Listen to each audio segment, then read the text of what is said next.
proud are you of that effort today? Yeah, it was a great effort. Yeah, we found ourselves in a pretty tough game, and so to be able to continue to fight our way through that was really important.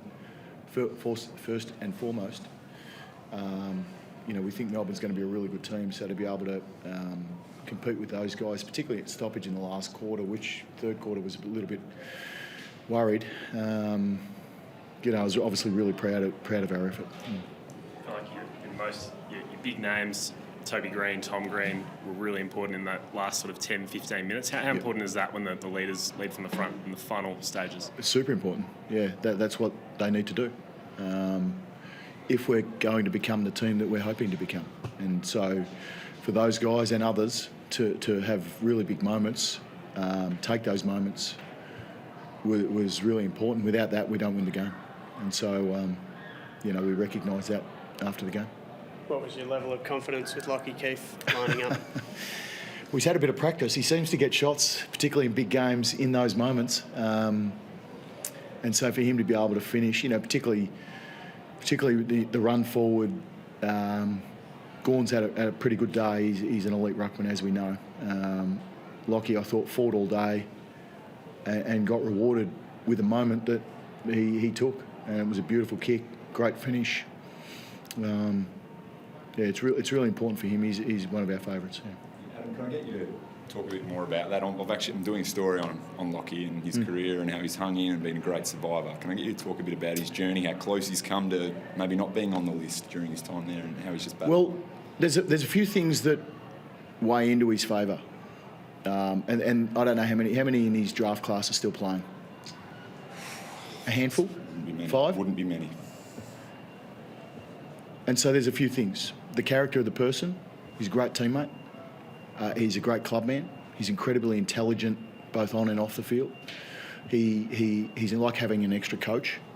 Monday to Friday is the way that he helps and supports the coaching of the players, particularly the young guys. He's as good as there gets. He's versatile. He's played key back. He played on Tom Hawkins 2 years ago in his first game back in. He's played key forward, obviously, in big finals. He's rucked against Gawn, McInerney, Darcy Cameron last week. Those sort of guys, they're the people that everyone loves within footy clubs. They're the when people talk about salt of the earth people, he certainly slides into that category, and he's super important for us. Whether he's playing or not, he's super important for us.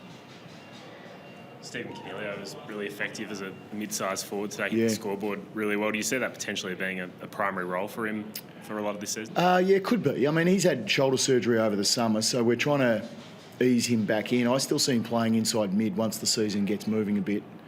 I think obviously he's a extremely good player for us. So, and he's got versatility as well, which allows us to play him forward and he hits the scoreboard, or play him as an inside mid. He's played wing a little bit, started as a wing last week. So, I think our midfield has great versatility. He is the one who's playing forward at the moment. That's probably more to do with his shoulder surgery and easing him back into it than anything else. But, geez, if he kicks 3 goals every week, he'll probably stay there. We're not shifting him away from there. So, yeah, I thought he had really big moments that he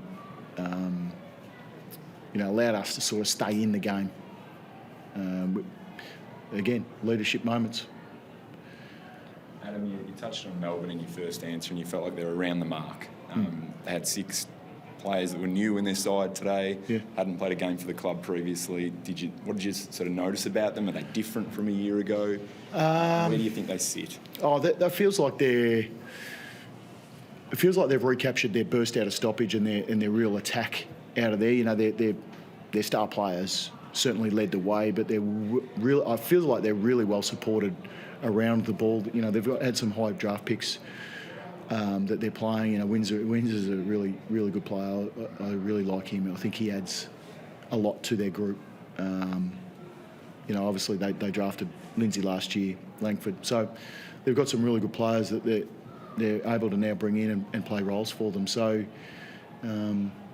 I think they're going to be a really good team. I mean, that's the first game for the season, 6 debutants. We expected energy and effort, but they played tough. They played that Melbourne style of footy that we all kind of recognise. I think they're going to be pretty good. It was always going to be tough without Briggs, but just what did you make of the midfield battle in general? Because I think you guys ended up getting the edge in the clearances. The midfield battle, sorry, I missed the last part. Yeah, you guys got the edge in the clearances, so what did you make of the general? Well, we were plus 13 clearance in the end. So for us to be that against Melbourne, like that's pretty special for our midfield group. We talk about Keith gone. Yeah, geez, maybe that's going to be difficult.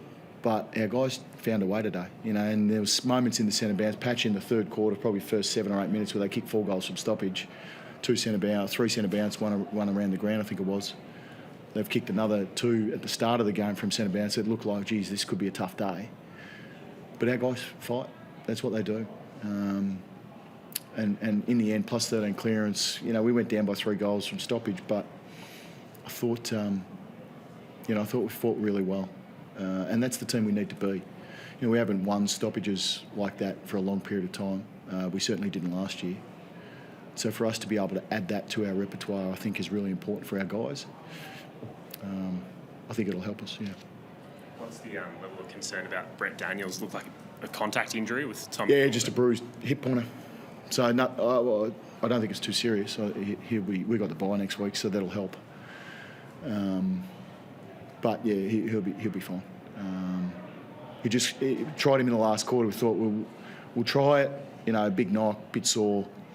Tried to get running about, I think, felt like 30 seconds into that last quarter. He's ran off the ground going, no, I just can't run. And so we made the sub immediately. So that was unfortunate for us, but he'll be fine moving forward.